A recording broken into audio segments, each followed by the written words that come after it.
निधि हमेशा से अपने काम में व्यस्त रहने वाली लड़की थी। पढ़ाई खत्म करने के बाद वह बड़े शहर में नौकरी करने लगी थी। दिन रात काम के चलते उसने अपने परिवार से दूरी बना ली थी। माँ अक्सर उससे फोन करती, लेकिन निधि हमेशा जल्दी में होती। माँ, अभी मीटिंग में हूँ, बाद में बात करती हूँ।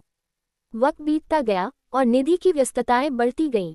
घर की याद तो आती थी, लेकिन काम से फुर्सत मिलती ही नहीं थी। माँ की सेहत भी धीरे धीरे बिगड़ने लगी थी, पर वह निधि को कभी यह नहीं बताती। एक दिन अचानक निधि के पास गांव से एक फोन आया। उसकी माँ अब नहीं रही। निधि के दिल पर जैसे पहाड़ टूट पड़ा।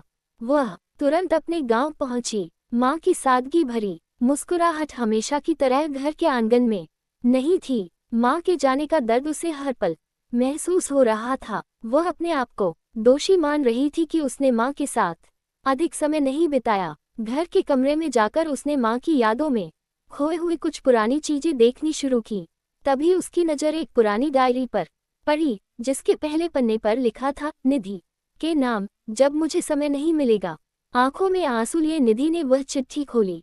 उसमें माँ ने लिखा था, प्रिय निधि, जब तुम ये चिट्ठी पढ़ रही होगी, शायद मैं तुम्हारे पास नहीं होऊंगी। मुझे पता है कि तुम बहुत व्यस्त हो और यही तुम्हारी सफलता की निशानी है, लेकिन हमेशा याद रखना, जिनसे तुम सबसे ज्यादा प्यार करती हो, उनके लिए वक्त निकालना कभी मत भूलना। हम सबकी जिंदगी में काम जरूरी होता है, पर रिश्ते उससे भी ज्यादा। मुझे तुम पर गर्व है, पर काश हम थोड़ा और समय साथ बिता पाते। प्यार और आशीर्वाद, तुम्हारी माँ। निधि की आंखों से आंसू बह निकले। वह खुद को रोक नहीं सकी। उसे अब समझ आ रहा था कि माँ उसे हमेशा वक्त देने की कोशिश करती थी, पर उसने कभी उस वक्त की कद्र नहीं की। माँ के बिना यह एहसास बेहद कड़वा था। वह चिट्ठी पढ़ते हुए निधि ने मन ही मन एक वादा किया, अब वह अपनी जिंदगी में अपनों के लिए वक्त निकालेगी, ताकि किसी और रिश्ते को खोने का दर्द न झेलना पड़े।